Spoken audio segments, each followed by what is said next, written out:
The Detroit Lions just delivered a series of developments that could quietly shape the entire direction of this offseason. And it starts with something that felt both reassuring and complicated at the same time. Taylor Decker is coming back. When the news dropped that Taylor Decker would return, the immediate reaction for a lot of fans was relief. You're talking about a veteran left tackle who has been a cornerstone of this offensive line, a player who, when healthy, still performs at a high level. Stability on the blind side matters. Continuity matters. And for a team built in the trenches, that's not a small detail. But here's where it gets layered. Decker carries a $21 million cap hit that's real money. And while the Lions are not expected to cut him, the timing of everything felt interesting. As Brad Holmes was speaking about how the team would find out in the next couple of weeks whether Decker would return, Decker himself was already signaling that he was coming back. That contrast raises eyebrows. It doesn't mean there's conflict, but it does highlight that this front office is weighing every financial move carefully. From a football standpoint, keeping Decker buys Detroit another year of flexibility. It likely shifts draft priorities. If you were thinking tackle in the first round and edge in the second, that calculus may change. Instead of forcing a rookie into immediate action at left tackle, you can develop someone behind Decker while keeping the line intact for another run. And for a team with championship aspirations, that patience could matter. Then there's the situation surrounding David Montgomery.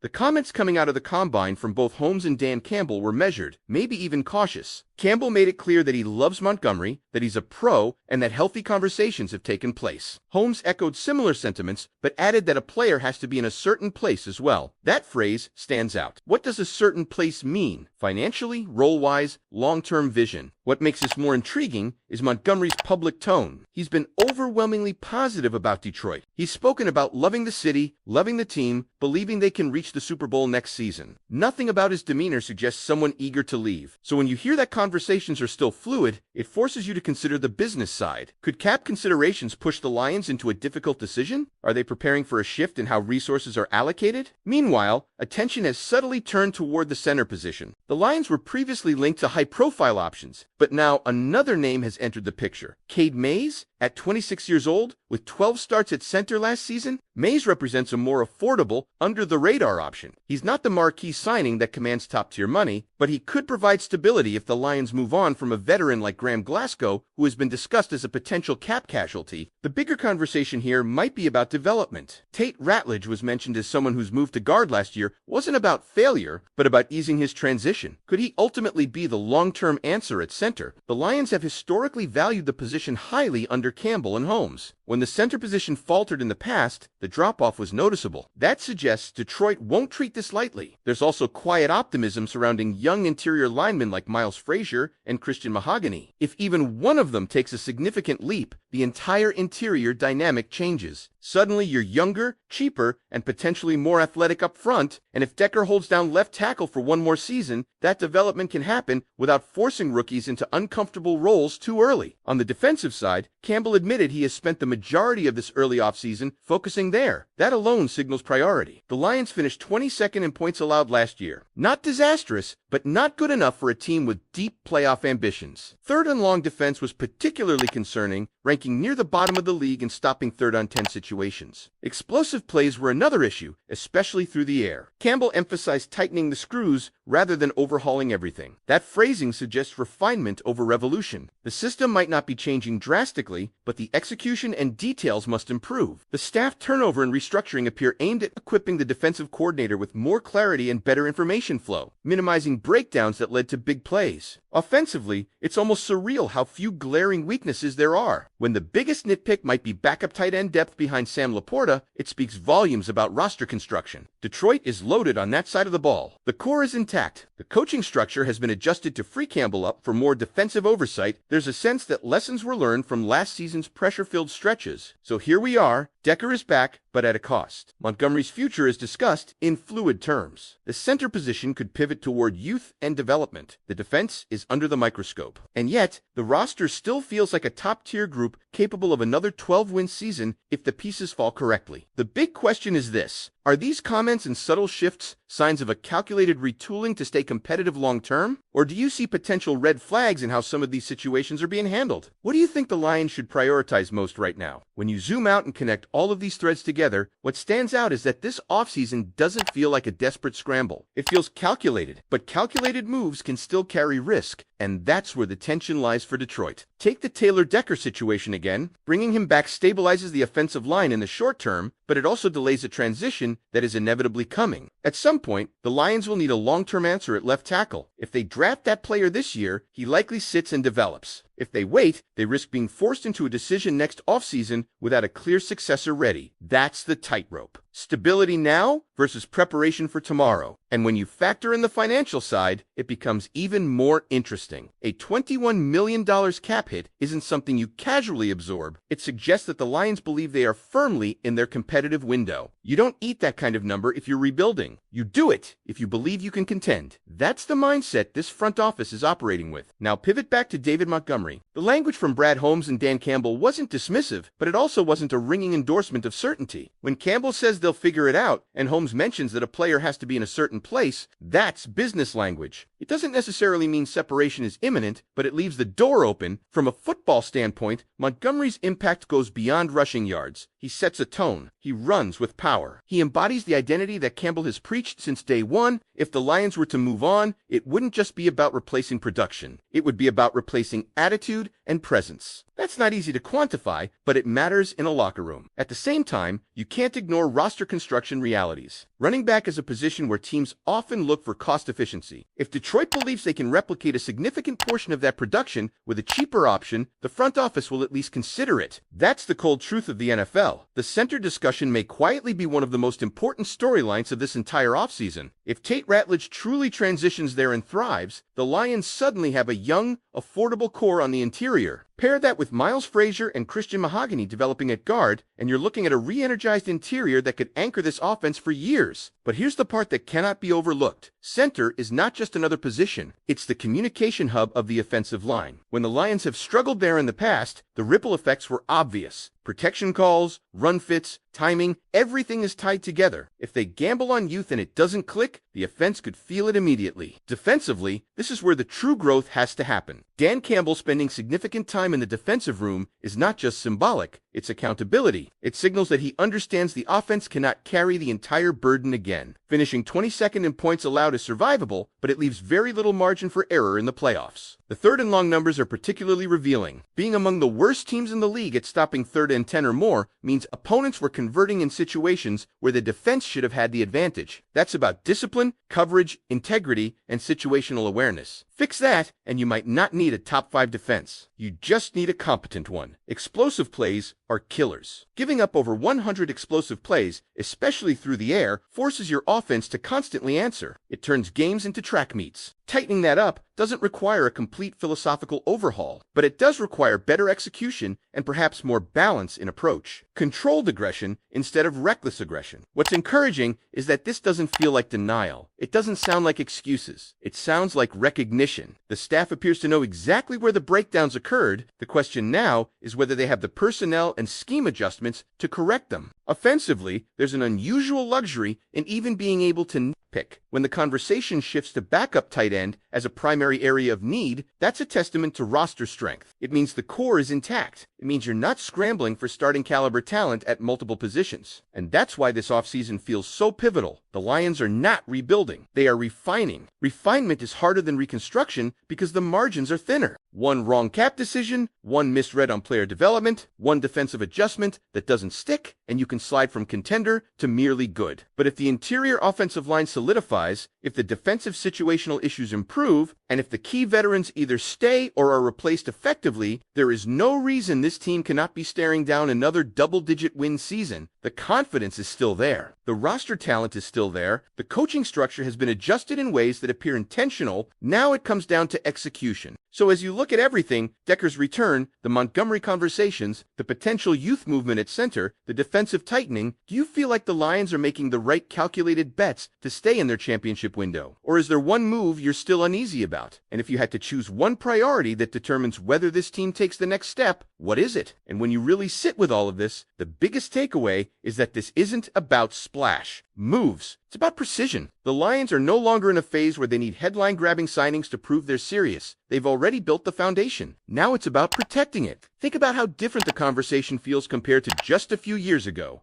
Back then, it was about acquiring talent. Now it's about allocating it correctly. Keeping Taylor Decker at that cap number says the window is open right now. It says this team believes it can compete with anyone in the NFC if the defense just takes a modest step forward. That's not blind optimism. That's a calculated bet on continuity. But continuity only works if the aging pieces hold up. Decker's health becomes critical. If he stays healthy and plays at a high level, that decision looks smart. If injuries creep in and you're paying premium money for inconsistent availability, the narrative shifts fast. That's the risk you accept when you choose stability over transition. With David Montgomery, the tension feels philosophical as much as financial. Do you continue investing in a power back who embodies your culture, or do you trust your system to generate production regardless of who's carrying the ball? The Lions have built an identity around physical football. Montgomery fits that perfectly. Moving on would signal a belief that the identity is bigger than any one player. Keeping him would reinforce the idea that culture carriers matter just as much as cap flexibility. The center position may ultimately define this offseason more than any headline move. If Tate Ratledge or another young option emerges and solidifies the spot, it gives the Lions flexibility for years. It lowers long-term cost while maintaining strength in the trenches. But if that experiment struggles, it puts pressure on everything else. Interior pressure disrupts timing. Timing affects explosive plays. Explosive plays determine whether you're scoring 30 or settling for 23. And then there's the defense, the side of the ball that quietly determines how far this team can go. Dan Campbell spending weeks immersed in defensive cut-ups is not just optics. It's a recognition that 22nd in scoring defense isn't good enough for championship aspirations. You don't need to become the 2000 Ravens. You just need to eliminate the self-inflicted wounds. Third and long defense is a mindset issue. It's about finishing drives. It's about discipline. Being among the worst in the league in those scenarios suggests breakdowns in communication or over-aggression. Cleaning that up doesn't require a full rebuild. It requires sharper execution and situational awareness. If that improves, games become shorter. The offense doesn't feel like it has to be perfect. The explosive play issue is even more revealing. When you give up chunk gains through the air, you're constantly playing catch-up defensively. That leads to fatigue, which leads to more mistakes. It snowballs. Fixing that means better leverage, better spacing, and maybe dialing back the allout pressure in certain situations. Controlled aggression, smart aggression. What's fascinating is that the Lions don't need dramatic improvement. They need incremental growth. If the defense climbs from 22nd to somewhere around 14th or 15th, paired with an offense that's already top tier, that's a formula that can win deep into January. That's the difference between being dangerous and being dominant. And here's the part that should energize fans. The roster is still young at its core. The offensive nucleus is intact. The coaching staff has had another year to adjust. There's no panic in the building. There's awareness. There's urgency without desperation.